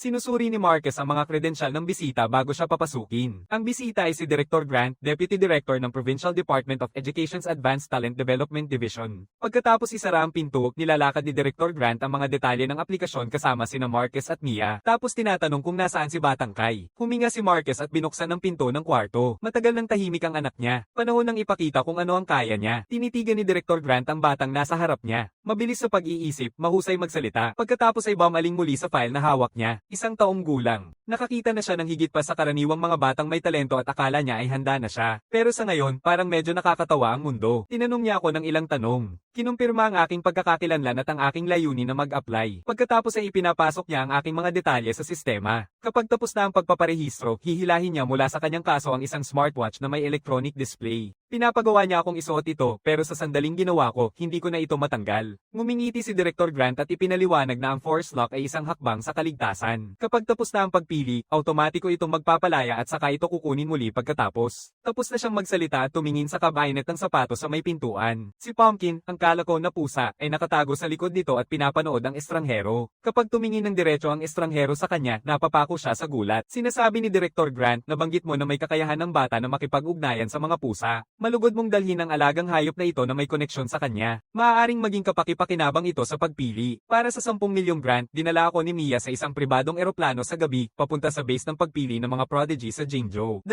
oras ang lumipas, dumating na kami. Dinala kami sa isang dormitoryo na nasa dilim. Patay na ang ilaw, inaakala kong natutulog na ang lahat. Pero sa pagpasok namin, may nakita kaming 2 bata, siguro 6 o 7 taong gulang, na nakaharap sa isa't isa sa isang pagtutunggali. Ramdam na ramdam ang tensyon. May nakatayo na nakataas ang kamay sa balakang, hawak ang isang bote ng tubig at may mapagmataas ng ngiti, kaya kung umihi ng 5 metro. Ikaw, binababa niya ang kanyang bibig at nilulon ang 2 mahabang agos ng sipon pabalik sa ilong niya. Nagtitikim ng may kasiyahan, sumagot siya. Kaya kung kumain ng sipon ng hilaw ng sabay-sabay na 2, talunin mo yan, 2 batang henyo na nagpapakita ng kanilang talento. Hindi makakatabla ang isa sa kanila. Talo tayo. Sa gitna ng kanilang pagtutunggali, napansin nilang may ilang tao na pumasok sa gusali. Agad silang tumakbo palayo. Mabilis na tumawag si Director Grant. Sandali, saan napunta si Dr. Wendy? Lumabas siya sa isang lugar. At sila ay nawala bago matapos ang pangungusap. Tinitingnan ko ang paligid. Ang panlabas na palibot ay isang base militar. Ang loob ay ang base ng pagpili ng mga prodigy na nakatago sa loob ng isang pasilidad militar, isang matalinong paraan upang mapanatili ang seguridad laban sa mga banta mula sa labas. Director Grant kinuha ang kanyang telepono at nakatakdang tumawag sa isang tao para makipagkita sa atin ng isang batang babae na nakasuot ng salaming may gintong rim ang lumapit sa amin na may hawak na folder. Tinanggap niya si Director Grant habang papalapit siya. Talagang nagpasabog kayo ng sorpresa sa base na ito nitong isang beses lang, 15 taon ng programa ng Prodigy at ngayon lang namin nakita ang aplikanteng bagong 1 taong gulang, agad na niyayakap ni Director Grant ang kamay niya. Doktor, Wendy, sobra kang mabait pero talagang kakaiba ang batang ito. Ganito ba? Pagkatapos ay titignan ko ng mabuti. Bumaba ang tingin ni Dr. Wendy sa akin. Tumingin ako pataas at binasa ang pangalan sa kanyang suot na coat. Dr. Wendy Institute for Extraordinary Traits. Nakipag-usap si Dr. Wendy kay Mia sandali at pagkatapos ay lumingon sa akin. May kailangan ka ba? Kai, napansin niya na nakatitig pa rin ako sa pangalan niya. Tumatawa siya na parang naghahanap ng gatas. Pasensya na, wala akong hawak na gatas. Sinasagot ko ng walang emosyon. Kumakain na ako ng pangkaraniwang pagkain ngayon. Madali niya akong niyayakap at hinihila ang pisngi ko. Mukhang nasiyahan siya sa tekstura. Tinitingnan niya si Mia. Ang cute niya. Pwede ba akong bigyan siya ng halik? Syempre, sige lang. Mahilig siya sa ganitong bagay. Mahilig na siya mula nang binigyan siya ng permiso na ituloy kahit hindi pa ako makapagsalita. Pinupug ako ni Dr. Wendy ng ilang halik at iniwan ang mukha ko na punong-puno ng labi. Pagkatapos, dinala kami ni Dr. Wendy sa aming nakatalagang kwarto. Isang kumpletong apartment na sapat ang kagamitan para maramdaman naming parang bahay. Magpahinga ka na. Mag-uumpisa ang proseso ng pagsusuri bukas. Binibigay niya kay Mia ang isang access card at umalis na siya. Kakaupo pa lang namin nang may kumatok sa pintuan. Bukas si Mia at hindi makapagsalita. 2 o 3 dosenang bata ang nakasiksik sa pintuan, lahat nakataas ang leeg para tumingin sa loob. Narinig namin na may isang taong gulang na nagpakita. Pumihit si Mia sa gilid na halong tawa at inis at tinuturo ako para makipagkita sa aking kalaban. Lumakad ako, tiningnan ng isang beses at sabi, ganong ka-late, hindi ba kayo natutulog? Natulog kami hanggang sa gin-aysan kami ng dalawang ito. Tinuturo nila ang dalawang leader. Tiyak na, ang 5 metrong batang P na may sipon. Nang makita na talagang ganito kabata ang kausap nila, masigla nilang tinanong ang mga tanong. Nagsusuot ka ba ng hiwa-hiwalay na pantalon o diaper? Iyak ka ba kapag gutom ka? Nakikipaglaban ka ba kung sakaling tamaan kita? Iiyak ka ba para sa iyong nanay? Ang huling tanong na iyon ang pumukaw sa aking atensyon. Titingnan ko ang batang lalaki na may suspender na nagtatanong nito at dahan-daang ngumiti ng makahulugan. Malalaman mo kinabukasan. Ang pangunahing ospital ay nagsasagawa ng mga pagsusuri ng dugo, ihi, at pagsusuri ng sample ng buhok sa akin. Lahat ng proseso nila ay aking dinadaanan. Pagkatapos sundin ang mga tagubili ni Dr. Wendy, nakikipag-ugnayan ako sa smartwatch at may lalabas na impormasyon sa screen. Ipinaliliwanag ni Dr. Wendy na ang potential score ang pangunahing sukatan na nagsasabi kung ikaw ay makakapasa sa pagpili. Bawat hakbang na gagawin mo dito ay bahagi ng pagsusuri. Naghahanap kami ng mga batang may mataas na potential score. Tumango ako upang ipakita na naiintindihan ko at pagkatapos ay nagkumpirma. Sa kasalukuyan, 126 na kandidato ang nakikilahok sa halalan na ito. Sa sandaling lumabas ako ng ospital, umaalingaw-ngaw ang beep ng relo. Tinaas ko ang aking pulso. Nakakuha na ako ng 1 punto. Sinusukat ang potensyal na marka ng isang dedikadong koponan sa pagsusuri. Ipinaliwanag ni Dr. Wendy, huwag masyadong mag-isip. Mabuhay at matuto dito sa paraang karaniwan mong ginagawa. Tumango ako, naiintindihan ko na. Ngayon ay malinaw na ang larawan. Ang karaniwan kong gawain ay kumain, matulog, at mag-earn ng XP kaya hayaan ko na lang silang panoorin ulit ang beep ng relo. Akala ko pagsusulit, pisikal na pagsusuri, o siguro laban sa ring ang pipiliin. Pero ang una sa schedule ay isang klase. Nang makita ko ang pangalan ng aralin, agad akong naiintriga. Ang leksyon ngayon, ang paraan ng pagpapalago ng isipan sa isang maliit na silid-aralan, isang guro na may puting buhok ang nagtuturo ng mga pangunahing tungkol sa paraan ng pagpapalago ng isipan. Lahat ng 4 na estudyante sa silid ay kamakailan lang dumating. At ang 3 pa ay pamilyar na mukha na, ang batang may 5 metrong P, ang batang umuubo, at ang batang nakasuot ng suspenders. Halos hindi sila nakikinig ng mabuti. Paminsan-minsan ay tumitingin sila at nagpapakita ng hindi magandang mukha sa akin. Siya ay ganito kaliit, kaya niyang maintindihan kahit ano nito. Bulong ng snot eater sa sarili. Tinitigan siya ng guro at ipinagpatuloy. Ang pundasyon ng mental na pagsasanay ay meditasyon na pinagsasama sa isang espesyal na sangkap. Maaaring makalaya ang isipan mula sa katawan habang nagmumuni-muni at makalipad sa mas mataas na dimensyon. Matapos ipaliwanag ang pagmumuni-muni, naglabas ang guro ng 4 na botelya, isa para sa bawat isa sa amin. Tinitingnan ko ang label sa akin, binubuksan ito at unti-unting iniinom. HMM. Sa totoo lang, medyo matamis ito. Sa susunod na sandali, pakiramdam ko ay walang timbang, parang ang buong katawan ko ay lumipad mula sa lupa. Nagsisimula ng malabo ang aking mga pandama. Sumusunod sa gabay ng guro, ang aking kamalayan ay lumilipad at agad kong natagpuan ang sarili sa isang lugar ng malalim na ganap na dilim. Sa paglalakbay na ito ng pagninilay, ang patakaran ay simple. Magpatuloy ka lang sa paglakad. Huwag tumigil. Parang madali lang ito. Pero habang tumatagal, tumataas ang pressure. Parang naglalakad ng nakapikit, kahit alam mong walang hadlang, mas mahirap kaysa sa inaakala. Hanggang sa maramdaman mong hindi mo na kaya, ang pagnanais na buksan ang mata ang nagiging hindi mapigilan. Pero sa ngayon ay malalim ako sa meditasyon at ang tanging magagawa ko ay maramdaman ang aking daan pasulong. 8 minuto na ang nakalipas mula sa 5 metrong puok at ang batang may suspenders at ang batang umuubo ng sipon ay pawis na pawis at humihinga ng malakas. Tumitigil sila sa meditasyon. Mas matagal pa ang bata na nakasuspenders. 10 minuto bago siyang magising. Tumingin siya sa dalawa pang kasama na may pagod ngunit nagtagumpay na ng ngiti. Pagkatapos ay tumingin silang tatlo sa akin. Nagbago ang kanilang mga ekspresyon sa hindi ka panipaniwala. Talaga bang mas malakas ang mental na pagtitiis nitong maliit na bata kaysa sa kanila? Lumalabas ang tatlo mula sa silid-aralan na may kakaibang mga ekspresyon sa mukha. Paglabas nila, hindi na nila mapigilan ang sarili. Tingnan mo ang kakaibang ito. Di nagtagal, isang grupo ng mga bata ang dumarating ng paisa-isa, nakikisiksik sa gilid ng bintana ng silid-aralan. Hindi siya nakatulog, di ba? Oo, talaga. Akala mo may makakatulog pagkatapos uminom niya na serum ng konsentrasyon. Oo, talaga. Bakit ko pipilitin ang sarili ko habang sila ay nagsasalitaan? Sa labas, dahan-daang binubuksan ko ang mata ko sa loob ng silid-aralan. Tinitingnan ko ang relo ko, 4 na lang ang minuto ang lumipas. Pero pakiramdam ko ay nakalipas na ang 3 buong araw at gabi. Tahimik akong huminga at binuksan ang aking panel ng estadistika. Nang makita ko ang mga numero, bumuti ang aking pakiramdam. Ito ang unang pagkakataon na tumaas ang aking mental stats sa pamamagitan ng aktwal na pagsasanay. Mukhang tama ang pasya na pumunta dito. Mula nang dumating ako sa akademya, mabilis kong natapos ang aking unang round ng mga aralin. Tinitingnan ko ang mga pangalan ng mga kursong nasa unahan pa. Nakaramdam ako ng kasab-ikan. Mula nang ako'y ipanganak, ang aking mga mental na estadistika ay tumaas lamang sa pamamagitan ng mga puntos ng gantimpala sa panel. Hindi ko inakalang may mga aktwal na teknik para sa pagsasanay ng isipan. Tulad ng natapos ko na ang isang sesyon at naghahanda na uling magsimula, pumasok si Professor Joe para pigilan ako. Pagkatapos ng klase, tinitigan ko ang impormasyon sa screen ng aking relo. Mamulong ako sa sarili ko, totoo bang ganito kasimple ang makakuha ng potensyal na puntos? Ang hindi ko pa alam ay sa sesyon ng mental training na ito, si Dono lang ang nakakuha ng 1 punto. Si Squirt at Booger ay walang nakuha kahit anino. Sa ikalawang klase, ipinaliliwanag ni Guru Joe kung ano ang nangyayari habang umuunlad ang pagsasanay sa pagmumuni-muni. Mas lumalakas ang iyong isipan, mas malaki ang tsansa mong maabot ang batas ng dimensyon. Upang mas madaling maunawaan, gumuhit siya ng 2 punto, A at B, sa isang blankong papel. Alam ng lahat na ang pinakamaikling daan sa pagitan ng 2 punto ay isang tuwid na linya. Pero ano ang nangyayari kapag pumunta ka na sa mas mataas na dimensyon, pinapangkat niya ang papel, pinagsasama ang A at B. Sinasabi niya na ang isang ordinaryong tao ay kailangang maglakbay ng 10 sentimetro mula A hanggang B. Pero ang isang gising na may kontrol sa batas ng dimensyon ay makararating agad. Tinatawag namin ito na kakayahang dimensional shift. Pagkatapos ng mga klase sa umaga, parang umiikot ang ulo ko. 2 leksyon lang at buong pananaw ko sa mundo ay nabaliktad na. Talagang kamanghamanghang mundo ito. Libre ang tanghalian kapag nag-scan ng mukha. Pagkatapos kumain ng karne, hiningi ko sa babae sa kantina na hiwain niya ako ng 2 piraso ng honeyworm gel. Nang marinig ni Squirt na araw-araw kong kinakain ito, napalaki ang mga mata niya sa gulat. Sira ka na ba o ano? Paano mo ito nakakain araw-araw? Tinitingnan niya habang binabali ko ang gel sa tubig.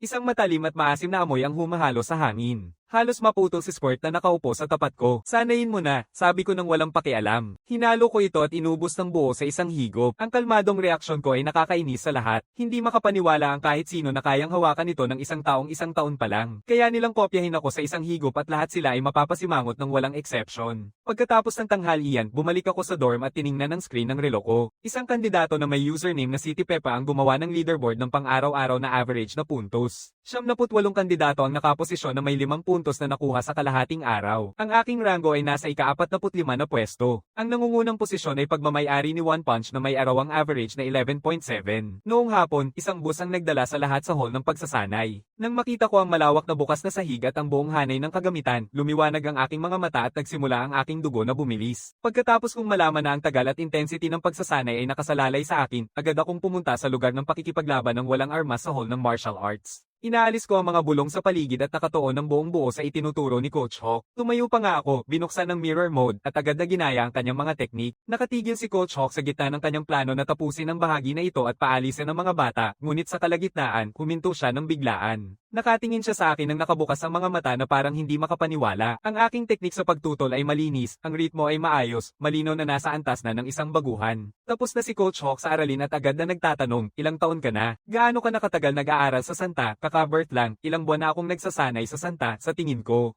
Isang bata sa tabi ko hindi mapigilan ng hikbi. Nagsimula magsanta bago mag 1 taong gulang. Nawawala na ba ako sa isip ko o sa mundo? Ngumingiti ako ng mahiyain. Haha, wala namang masyadong magagawa kapag bagong silang ka. Kailangan ko lang ng isang bagay na pwedeng magpasaya sa akin. Kapag nalaman ni Coach Hawk na halos sarili ko lang ang nagturo sa akin at naabot ko ang antas na ito sa loob lamang ng ilang buwan, inilalabas niya ang isang card at ibinibigay ito sa akin. Nangangako siya sa akin, kahit makapasa ka o hindi sa pagpili, kung gusto mong magkarera bilang isang mandirigma, huwag mag-atubiling makipag-ugnayan anumang oras. Pagkalipas ng 20 minuto ng pagsasanay, pumunta ako sa banyo habang break. Ngunit habang nakatayo sa harap ng urinal, nakakatuklas ako ng malungkot na bagay. Napakataas nito, hindi ko talaga maabot. Samantala, nakatayo si Squirt sa gitna ng pasilyo at nagtatanong sa batang nasa tabi niya. Huhulaan ko makakapasok ako sa loob niyan mula dito. Bago pa makasagot ang kahit sino, binubuksan niya ang zipper. Isang matalim na hilik. Sa tunog ng pagbaha, mukhang nakapasok nga siya sa kanal. Ibinibigay ko ang aking regalo na walang talo sa buong Zongzo. Dahil karamihan sa mga bata dito ay bata pa at limitado ang kanilang stamina, nagpapahinga sila pagkatapos ng maikling panahon. Pero sinasamantala ko ang bawat sandali kasama ang isang profesional na coach. Maingat si Coach Hawk, itinuturo ang mga mali sa aking teknik. Ginagamit ko ang pagkakataon na ulitin ang lahat ng pangunahing kaalaman. Pagkatapos ng training, tinitingnan ko ang panel ng klase ko. Nakakatuwang makita ang bilis ng aking pag-unlad. Habang unti-unting nagtatapos ang mga sesyon ng walang armas na labanan, nagtitipon ang lahat sa gitna ng hall. Sa wakas, magsisimula na ang mga round ng pagtutulungan. Maraming mga coach ang nakatayo sa gilid bilang mga tagapagbantay sa kaligtasan. Pagkatapos ideklara ang mga patakaran, nagbabanggaan ang mga manlalaban mula sa iba't ibang estilo ng may tunay na kasiglahan. Nakikita ang mga manlalaban mula sa iba't ibang estilo na naglalaban sa unang pagkakataon, pakiramdam ko ay may natututuhan ako sa bawat sulyap. Sa aktibong mirror mode, tuwing nakakakita ako ng magandang galaw, agad ko itong natututuhan. Sa mirror mode, kamangha-mangha ang bilis ng aking pagkatuto. Patuloy na nag-i-update ang aking klase ng panel ng mga bagong numero. Matapos ang ilang round sa platform, lahat ng nakatayo na boksingero ay nakahiga na at wala ng laban. Wala kayong pag-asa. Panahon nang ipakita ko sa iyo kung paano ito gawin. Tumayo si Squirt sa boxing stance at pumunta sa platform. Tumutukoy siya sa isang wrestler. Ngumiti ang wrestler at sumugod. Lumapit si Squirt, umiikot sa baywang, itinutulak ang kanyang balakang at ikinalat ang kanyang likod, pinapalayas ang wrestler mula sa platform ng tuluyan. Pinipisil ni Squirt ang kanyang maliit na baywang at ngumiti. Ha, kaya kung tumama ng 5 metro laban sa hangin. Talaga bang iniisip mong natatakot ako sa malapit na laban? Lahat ng tao sa hall ay tahimik. Kumakabog ang bibig ko. Lahat ng nakapasok sa akademya ay may kakaibang talento. Iniisip ko kung dapat ko bang pag-aralan ng stand-up striking. Matapos timbangin, napagpasyan kong manatili sa sonda. Pero dapat din akong matuto ng ilang teknik ng wrestling para mapalakas ang aking ground game. Matagal na akong nanonood. Panahon na para sa akin. Dahil dyan, tumayo ako at umakyat sa platform. Sa sandaling pumasok ako, tahimik ang paligid. Walang gustong lumapit. Matapos ang mahabang pagtitig sa kanilang mga mukha, naisip ko kung bakit. Matapos ang isang sandaling pag-iisip, ngumiti ako at sabi, sino ang gustong magpalit ng 3 galaw sa akin? Subukan mong makita kung kaya ko pang humawak.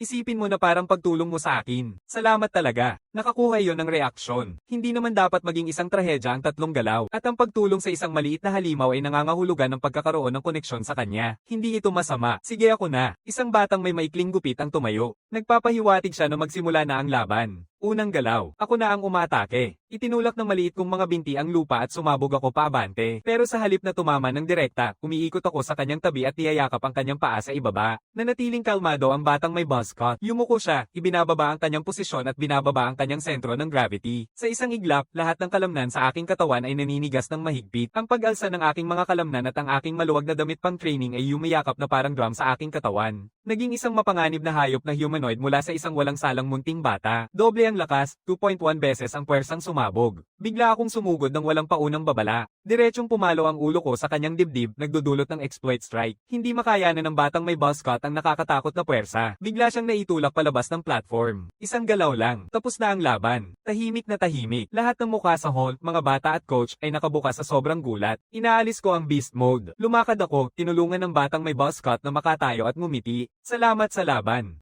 Unang tagumpay sa akademya. Tapos na ang misyon. Pero bago ko pa ma-enjoy ang sandali, may lumabas na notification sa panel. Ginigising ako ni Coach Hawk kapag oras na kumain. Lumalabas ang mga salita sa aking bibig at lahat ay nagiging madilim. Bumaba ako ng diretso at nawala ng malay bago pa man ako tumama sa sahig, mahimbing na nakanganga. Pag-aisang ko, nasa dorm na ako ulit. Tinitingnan ko ang relo ko. Tumaas ng siyam ang aking potensyal na puntos. Pagkatapos ng hapunan, tama lang ang timing ni Mia at binubuksan ang kanyang laptop. Lahat ng miyembro ng pamilya ay nagkakaroon ng video call. Halos hindi pa lumalabas ang pamilyar na mukha ni Marquez sa screen. Kapag una kong narinig ang ingay ng tsinelas na pumapailan sa sahig, namimiss ko ang maliit kong kapatid. Pahintulutan mo akong makipag-usap sa kanya. Pumapasok ang mukha ni Coco sa frame. Malaki ang mga mata niya sa pananabik. Nakapasok ka ba sa pagpili? Nakuha mo ba ang premium pera?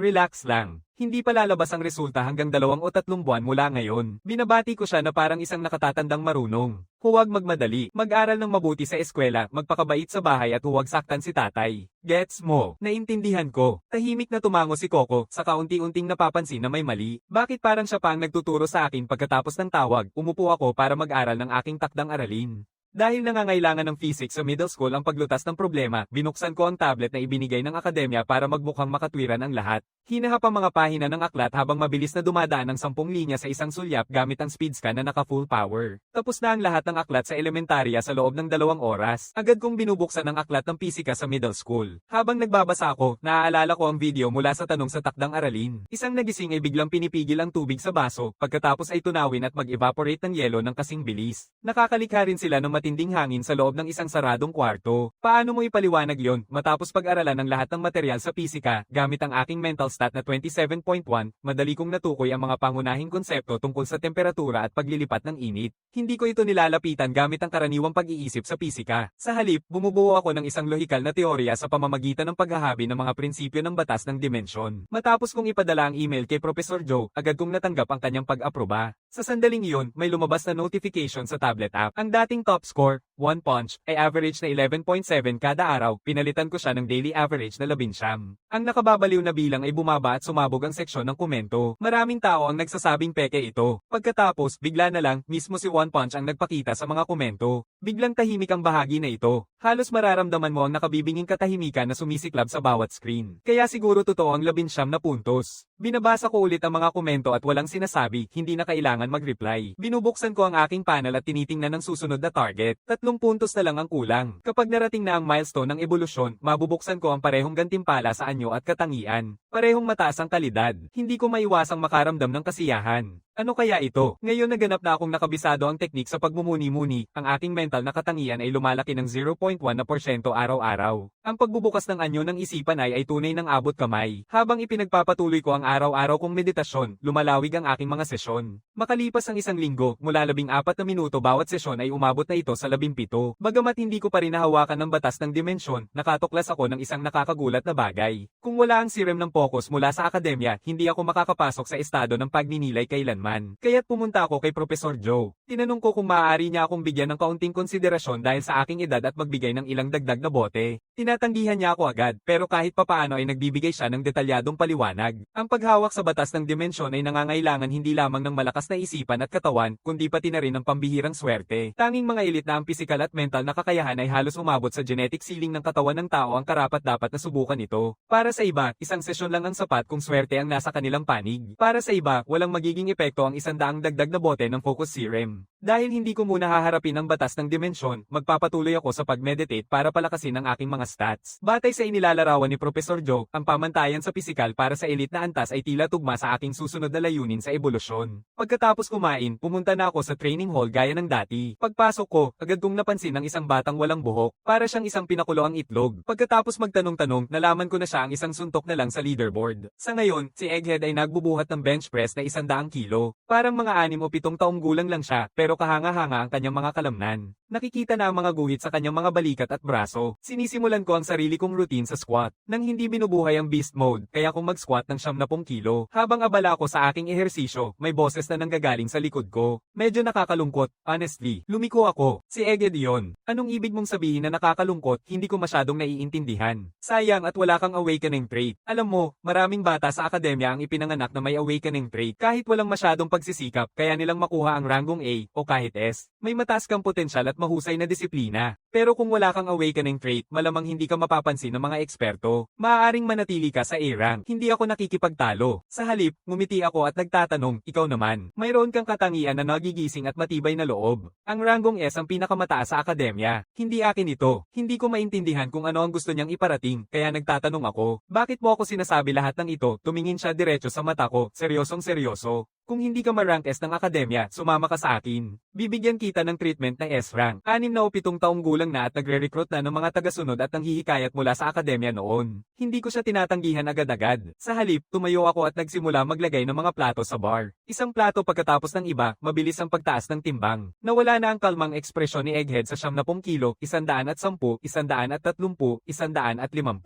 Napuno ng gulat ang kanyang mga mata. Sa lahat ng nakalagay na plato, ngumiti ako sa kanya. Ang S-rank din hindi ang limit ko, sa totoo lang. Iniangat ko ang barbell na 150 kilo sa aking mga balikat, 3 malinis na textbook na squat. Inilalagay ko ang barbell na may malakas na tunog. Lahat sa kwarto ay nabigla. Nakapako si Egghead, tahimik, ang ekspresyon ay seryosong seryoso. Malamang na naintindihan niya kung ano talaga ang gusto kong iparating. Huminga ng malalim si Egghead at tumango sa akin. Pagkatapos ay humarap siya at umalis ng walang ibang salita. Ginamit ko lang ang beast mode para magbigay ng malaking pahayag. Upang maiwasan ng pinsala, kailangang tapusin ng maaga ang strength session ngayong gabi. Tumawag ako kay Squirt at bumalik kami sa dorm. Pero nasaan si Booger? Sa kasalukuyang sandali, sa isang training room, nakasabit si Booger sa pull-up bar, umiikot ng malalaking circle, buong 360 na pag-ikot. Matapos ang ilang pag-ikot, bumaba siya at isang nakakagulat na dami ng sipon ang lumipad mula sa kanyang mukha. Hinawi niya ang di malayong substansya mula sa kanyang mukha at direktang kinain ito. At na may kontentong kasiyahan, bumubulong siya, sigurado akong mas lumakas na ako. Di nagtagal, nagsisimula na ang bagong linggo. Karamihan sa programa ng ikalawang linggo ay nakatuon sa pagtitiis sa kagubatan. Mabilis kong natutunan ang pagsasanay sa paggalugad sa labas at nakakuha ng ilang matibay na kasanayan. Pero kahit matapos ang lahat ng iyon, hindi pa rin nabubuksan ang panel ng klase ng Explorer. Sa anumang kaso, kailangan ko munang siguraduhin ang kaluluwa para sa aking milestone ng ebolusyon. Lahat ng iba ay maaaring maghintay. At sa ganitong paraan, lahat ay nagkakasya ng maayos. Muling napupuno ang aking gauge ng paglilinis at nakakuha ako ng 2 karagdagang punto sa estadistika. Diretso kong inilagay ang pareho sa mental na estadistika. Nag-flash ang panel at biglang lumalabas ang mga gantimpala. Katulad ng gantimpala ng batang hayop na humanoid dati, isang anyo, isang katangian. Agad kong pinindot ang buong paglalarawan. Masaya ako na kaya kong i-activate ang overdrive kahit kailan ko gusto. Pagkatapos ay tinitingnan ko ang paglalarawan ng pinagsamang katangian, gantimpala ng mandaragit. Katulad ng aking pisikal na estadistika, ang aking mental na estadistika ay nakakakuha na ngayon ng mga bonus sa parehong rate ng paglago at bilis ng paggaling. Tinitingnan ng buong panel at lahat ng aking na-unlock, nakakaramdam ako ng tahimik na pakiramdam ng tagumpay.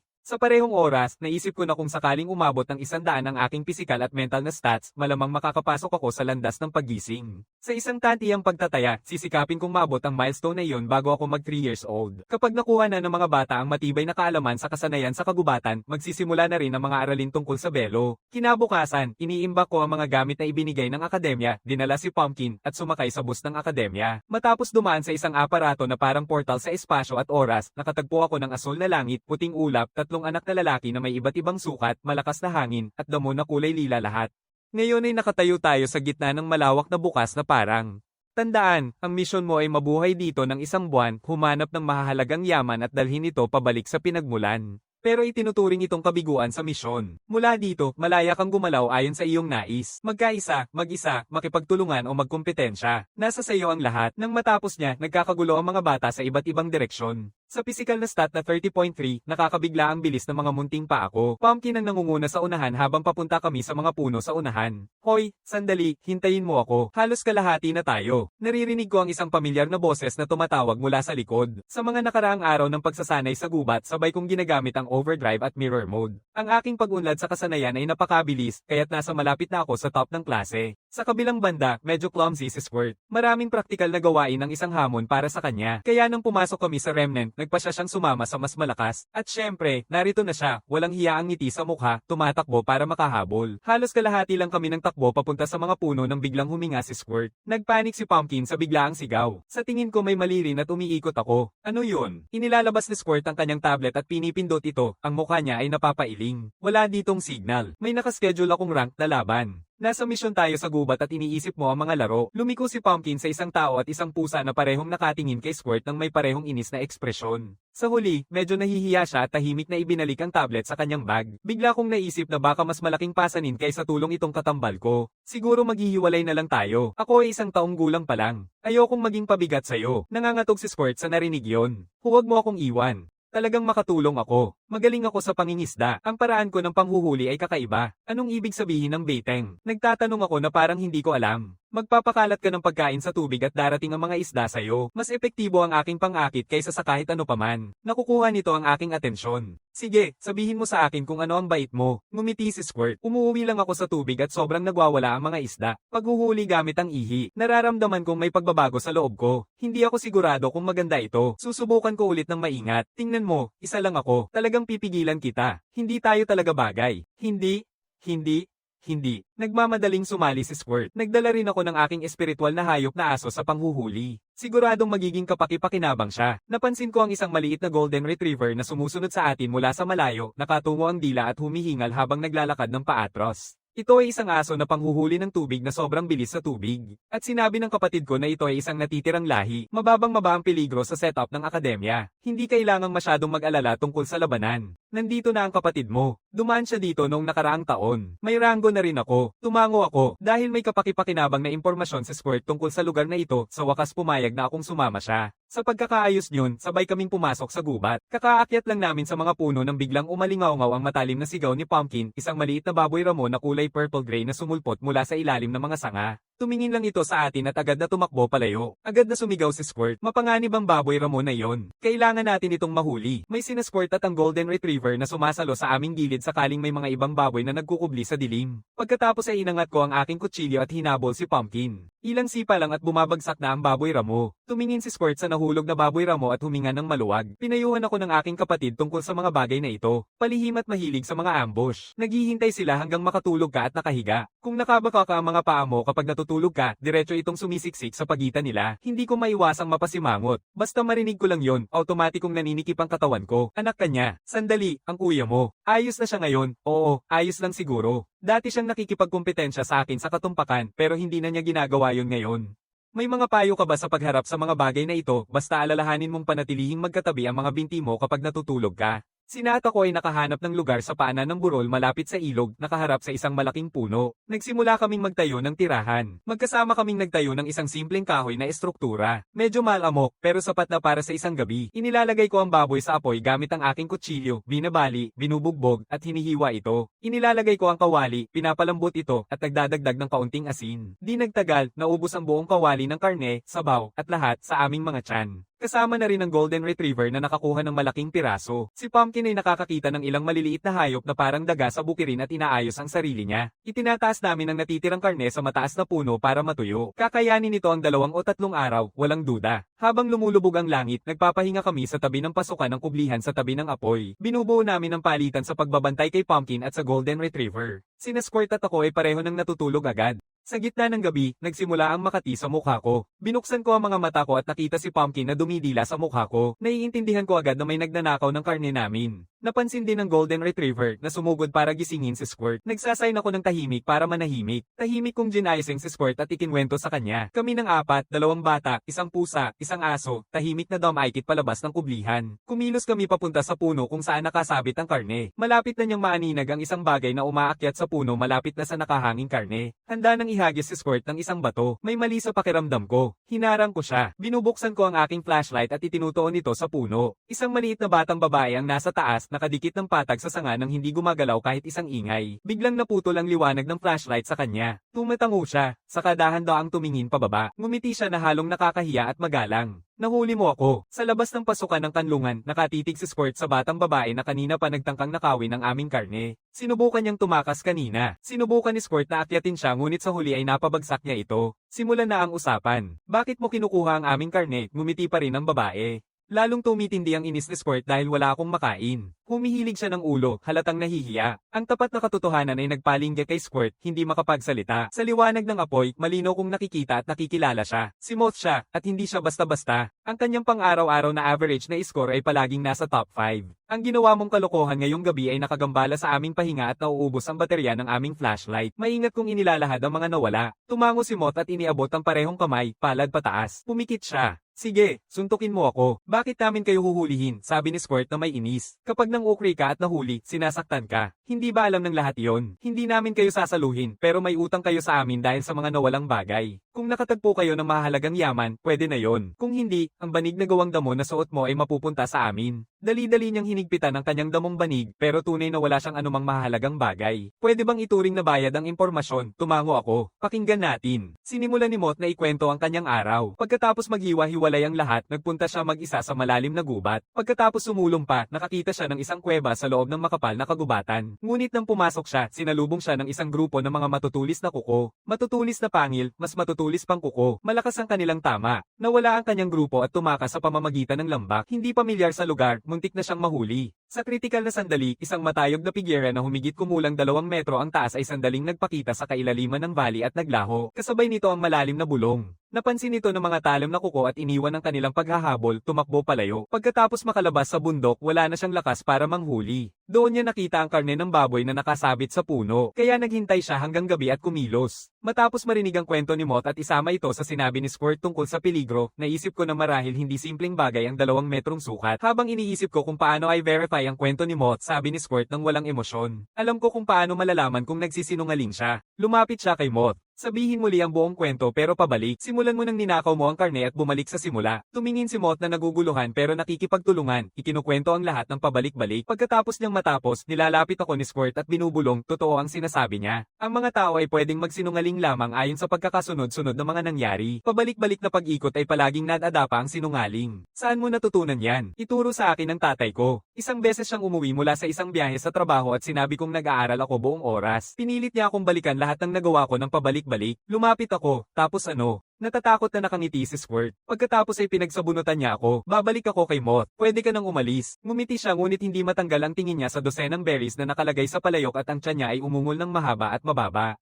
Iniisip ang lahat ng pinagdaanan ni Mot ngayong araw, nakikita kong mas mataas ang kanyang kakayahan sa pakikipaglaban kaysa kay Squirt at parehong makikinabang ang dalawang panig sa pagtutulungan para tuklasin ang kuweba na iyon. Sa ganitong pag-iisip, kinuha ko ang isang maliit na bungkos ng mga berries at ipinasok ito sa kanyang kamay. Mahalaga ang impormasyong ibinigay mo sa amin. Ito ang mga sayo. Nagniningning ang mga mata ni Mot. Kinakain niya ito sa loob ng ilang segundo. 2 kagat lang at wala na. Malinaw na hindi pa rin sapat para mapuno siya. Pipiliin ko ang tamang pagkakataon. Gusto mong magtulungan tayo, sasaliksikin natin ang kuweba na iyon bilang isang koponan. Kalahati ng natitirang mga berries ay sa iyo na plus isang piraso ng karne. Matapos marinig ang alok ko, nag-aatubili si Mot. Tinitigan niya ng palihim ang mga berries sa kawali, pinipigilan ng tukso at tahimik na nagsasabi salamat. Pagkatapos ay bigla siyang naglaho, mabilis na tumakbo papunta sa kailaliman ng gubat. Maagang kinabukasan, pinag-usapan namin ni Squirt at nagpasya kaming pumunta sa kuweba agad-agad. Mabilis kaming nag-empake at muling nagsimula. 2 bata, isang pusa, isang aso. Pagkatapos ng 3 oras na pag-akyat, sa wakas ay nakarating na kami. Dito ginugol ni Mot ang kalahati ng araw niya sa lugar na ito na nakakapanghinawa. Humihikab si Squirt sa daang puno ng tinik at biglang naging seryoso. Mag-ingat. Kung ideklarang nasa panganib tayo ng sistema at kunin tayo ng akademya, tapos na ang misyon. Sa paalala na yun, ako ang nangunguna sa pagpasok sa bundok kasama si Pumpkin sa aking tabi. Sa ilang hakbang, isang madilim na anino ang lumitaw sa unahan, katulad ng razor claw na inilarawan ni Mot. Bilang pinuno ng natitirang hayop, nakatingin ang razor claw sa akin, nagiging mapanganib ang tingin, at umuungol ng mababa na para lamang sa isang ligaw na hayop. Malinaw na hindi inaasahan ng razor claw na may ganitong kaliit na bagay ang unang lalapit sa kanya. Sumigaw ito at umatake na nakabuka ang mga pangil. Sa totoo lang, iba talaga ang pakiramdam ng mock ipaglaban sa isang ligaw na hayop kumpara sa sparring sa ring. Nasa ibang level ang psychological pressure. Inuukit ko ang sarili ko at nakikipag-ugnayan kay Pumpkin, paikat sa razor claw at binabasa ang lakas nito. Tumatalon at nagtutungo si Pumpkin, kinukuha ang atensyon ng razor claw. Pagkatapos ng 2 minuto, sa wakas nakita ko ang aking pagkakataon. Agad kong pinapagana ang mode hayop. Lumapit ako at matinding tinusok ang aking kutsilyo sa tiyan ng razor claw. Isang matalim na hilik ang sumambulat habang tinusok ng blade ang depensa nito na nagdudulot ng dagdag na pinsala sa exploit strikes. Ang razor claw ay umuungol at dahan-daang bumabagsak sa lupa. Unang dugo. Lahat ay masaya at magaan ang loob. Sandali kaming nagpapahinga at tuloy ang lakad. Batay sa paglalarawan ni Mot, makalipas ang kalahating oras ay natagpuan namin ang nakatagong kuweba na nakatago sa isang sulok ng mababang hukay, ngunit pinigil kami ng lugar.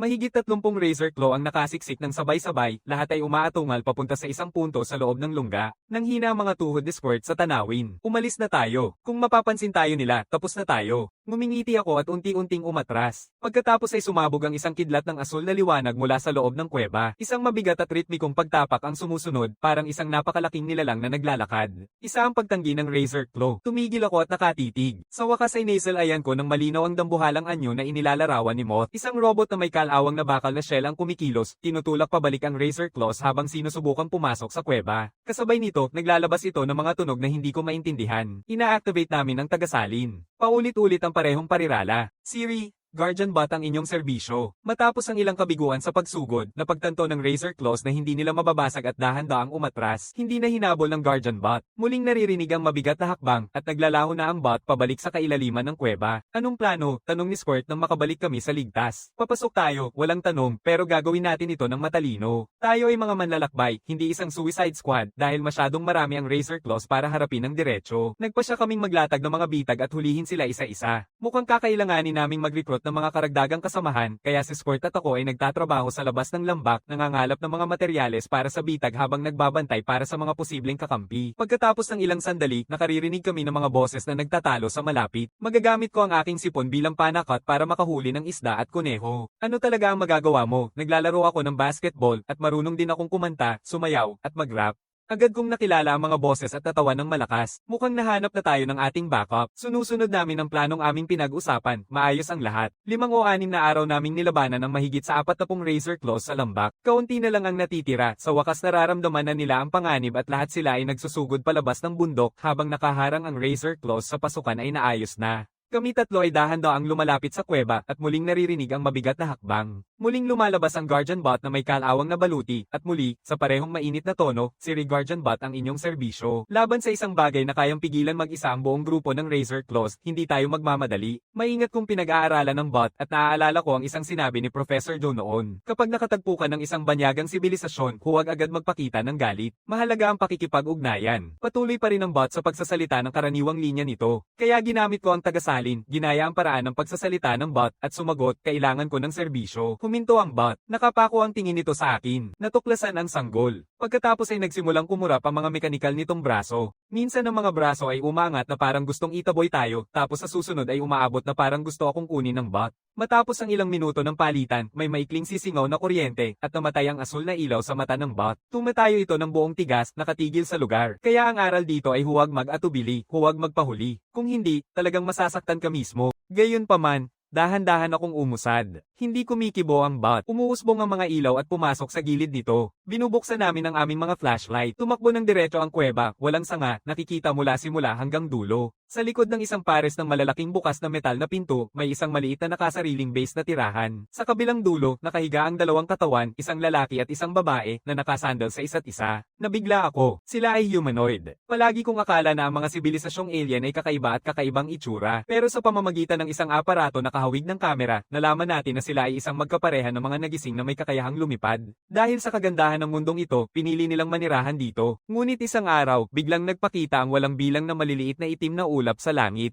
Ang lalaki at babae ay nagsalubong upang tumulong, ngunit kahit na sila ay mga gising, wala silang magawa laban sa mga itim na ulap. Malubha ang kanilang sugat, kaya napilitan silang umatras pabalik sa base. Walang gamot na makakatulong sa isang nagising, at tanging Guardian Bot lang ang nag-aalaga at nagsusuri, nagwakas ang kanilang buhay ng may kapayapaan. Pagkatapos ng recording, kitang-kita ang takot sa mukha ng lahat. Pagkatapos, bigla na lang may isang pigira na lumitaw sa pasukan. Binabati kita. Sa loob lamang ng 8 araw, natuklasan mo ang pinakamahalagang relikya ng sibilisasyon sa buong natitirang bahagi nito. Dahan-daang pumasok si Professor Joe. Nag-eye scroll siya sa isang dokumento sa kanyang telepono, at nawasak mo ang pinakamabilis na record sa akademya para gawin ito. Tapos titingin siya sa akin. Ang swerte mo talaga, bata. Pinaganya mo ang infant safety protocol ng bot. Hindi sana naging madali ang pagdaos dito kung hindi. Inyaangat ko ang kamera. Guro, ano ang mga itim na ulap na yon? Lumingon ng iba pang mga bata. Gusto nilang malaman. Lahat ng mata ay nakatuon sa kanya. Tinatawag namin silang mga mangangaso ng bituin. Nagbibiya sila sa universo, naninira ng mga sibilisasyon. Nagiging seryoso ang ekspresyon ni Guru Joe. Tuwing matutuklasan nila ang isang maunlad na sibilisasyon, sisimula nila ang pag-atake, ninanakaw ang mga yaman nito, at sinisira ang ibabaw ng planeta hanggang sa maging giba, pinipilit ang sibilisasyon na magsimula mula sa simula. Parang pag-aani ng mga pananim, putulin ang isang bahagi at maghintay na tumubo ang susunod. Ang sagot ay bumaba tulad ng isang bigat. Naka-target ba ang Earth ng Star Hunters? Hindi natin alam, pero kailangan laging handa tayo. Ngayon, kaya kayo pinagsama-sama ng akademya. Kung kahit isa sa inyo ang maging tagapag-alaga ng sibilisasyon, sulit ang lahat ng aming pagsisikap. Isang buwan nang lumipas, nagtipon-tipon ng lahat sa base camp. Sa misyon ng pagtakas sa natitirang bahagi, 5 kandidato ang naitaboy. Ang aking marka ang pinakamataas sa lahat. Pumapasok na sa top 10 ng akademya ang aking rango, pero ang pinakamalaking sorpresa ay na-unlock ng aking relo ang Explorer Store. Lahat ng uri ng supply ay pwedeng bilhin. Pagkatapos kong i-register ang profile ko, automatikong lalabas ang notification sa panel ko. Walang pag-aatubili, pinindot ko upang i-unlock ang klase ng Explorer na matagal ko nang hinihintay. Makalipas ang ilang araw, dumating si Egghead para magpaalam. Nakapasa siya sa pagpili. Siya ang ika-27 na talentong S-rank sa kasaysayan ng akademya. Hinahanap niya ako at inabot ang isang business card. Sa pagkakataong ito, isang paanyaya ito, hindi isang alok ng trabaho. Noong una, hindi kita binigyang pansin. Kahit walang katangiang Magi gising, higit ka pa rin sa S-rank. Tunay ang kanyang paghingi ng tawad. Tuwing may pagkakataon ka, malugod kang maaaring bumisita sa kumpanya ng aking pamilya. Tinatanggap ko ang card at tumango. Pagkatapos umalis ni Egghead, automatikong tumaas ang rango ko sa ikasyam. Ilang araw ang lumipas, dumating si Moth para magpaalam. Nagpapasalamat siya sa akin. Medyo magulo ang simula ng kanyang pag-aaral sa natitirang bahagi, pero nakamit niya ang magandang resulta, at bahagi ng papuri ay sa akin din. Sa huli, nakatanggap siya ng ranggong A. Pagkatapos umalis ni Moth, umakyat ang aking ranggo sa ika-6. Sa ngayon, kumalat na ang alamat ng isang taong gulang na henyo sa buong akademya. Nagtakda ng mahigpit na mga hakbang para sa lihim na impormasyon. Mula noon, halos mag-isa na lang akong nag-aaral at nagsasanay. Habang pinapanood si Professor Joe, palagi niyang parang alam ang lahat. Isang araw, tinatansya ko at nagtatanong, ikaw ba ay isang nagising na profesor? Umiinom siya ng wolfberry at ngumiti. Anong palagay mo? At iniisip ko kung gagawin ko pang maghula. Tumalikod na lang ako at naglakad palayo. Checkmate. Tanging ang nakatitig na lang siya sa akin. Kalahati ng buwan ang lumipas, panahon na ni Dono na umalis sa akademya. Halatang lugmok siya. Isa lang ang nakakuha ng C-dagdag. Pero hindi pa rin sumusuko si Dono. Kung ano man, nakatingin siya sa hinaharap ng may kasiyahan. Maganda ako, marunong kumanta at sumayaw, at marunong din akong maglaro ng basketball. Maaaring makapagdebo ako bilang trainee. Sino ang nakakaalam? Baka magiging sikat din ako. Isang linggo ang lumipas, nakuha ni na Squirt at Booger ang kanilang mga marka. Nakatanggap si Squirt ng B dagdag, si Booger naman ay B. Pareho nilang naabot ang pamantayan ng henyo at kwalipikado sa buong pakete ng mga benepisyo. Agad nilang inaasikaso ang maagang pag-alis upang magdiwang kasama ang kanilang mga pamilya. Bago sila umalis, nagsalo-salo kaming tatlo sa kantina ng akademya. Sa harap ni Dono, itinaas ni na Squirt at Booger ang kanilang mga lata ng soda na may seryosong mukha, nakatitig sa bakanteng upuan sa tabi nila na para bang pumanaw na si Dono bilang isang bayani. Pagkatapos ay lumingon si Booger sa akin. Ikaw ang nangunguna sa talaan. S rank o A dagdag. Kailangan talaga. Ha? Kung hindi ka makakuha ng S-rank, walang silbi ang mga namumuno sa akademyang ito dahil sa pagpasa sa pagpili. Napapansin na mas naging matapang na si Booger sa kanyang mga salita, at totoo lang, may pakiramdam ako. Ilang taon lang at siguro ako na ang susunod na sasakay sa iyong likuran. Iniwan nila ang kanilang mga detalye ng kontak at tirahan, sinabing bumisita ako kahit kailan ko gusto. Samantala, sa conference room ng akademya, isang grupo ng mga taga-suri ay nagdedebate ng mainit. Sa loob ng 15 taon, walang isang kandidato na may S-rank ang walang awakening trait, sabi ng isa sa mga konserbatibong taga-suri.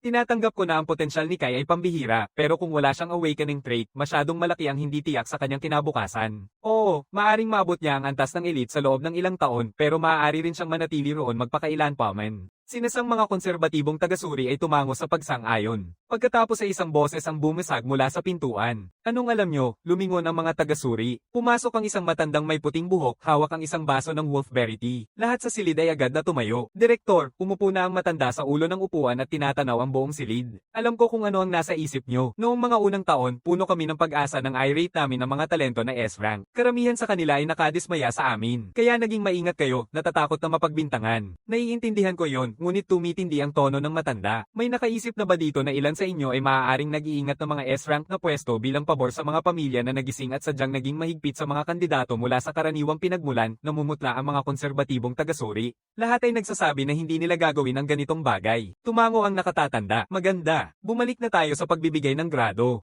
Ang pamantayan para sa S-rank ay hindi lamang ang makagawa ng karaniwang nagising. Nais namin ang pinakamahusay na mga manlalakbay sa balabal, ang mga pinakahuling tagapagbantay ng sibilisasyon. Nakita ko na ang potensyal na iyon sa isang taong gulang pa lang. Akala mo ba ay may hindi katanggap-tanggap na panganib siya? Mas gusto kong kunin ng 10 beses na panganib kaysa isuko ang isang pagkakataong ito. Isang kawani ang nag-signal para simulan ang botohan. Sinuri si Candidate Kai ayon sa mga pamantayan ng Proyekto Apex. Inirekomendang rango, S-rank. Sang-ayon ba lahat? Unang tumaas ang kamay ng matanda. Umupo si Dr. Wendy sa kabilang dulo ng mesa at itinaas din ang kamay niya. Sa pagtanggap ng senior leader na kunin ang panganib, karamihan sa mga taga-suri ay sumunod at itinaas ang kanilang mga kamay. Sa parehong sandali, umaalis ang pinakabagong resulta ng rating mula sa silid konferensya. Isang milestone, ang ika-28 na S-rank sa kasaysayan ng proyekto ng Zonzo na Apex ay opisyal nang nakatala. Nang sabihin ni Dr. Wendy na narate ako bilang S-rank, hindi ako nagulat. Pero sobrang tuwa ni Mia. Sa mga nakaraang linggo, nakipag-usap siya sa ibang mga magulang at alaman kung gaano kalaki ang agwat sa pagitan ng mga rango. Ngayon, ang anak niya ay narate bilang pinakamataas na S-rank. Pagkakaroon siya ng katangian ng pambansang yaman ay hindi magiging sobra ang pagsasabi. Ngayon na naabot ko na ang S-rank at natupad ang mga layunin ko, panahon na para umuwi, ipinapadala ni Dr. Wendy ang isang serye ng mga karakter sa aking relo. Naka-activate na ang Zonzo Prodigy Protection Act para sa iyo. Ang ipinadala ko lang sa iyong relo ay ang iyong ID para sa kaligtasan. Kung makatagpo ka ng problema, ibigay ang ID na iyon sa mga lokal na awtoridad at makakatanggap ka ng pinakamabilis na tugon. Isusugo rin ang isang gising na magbabantay sa iyo ng maigi 24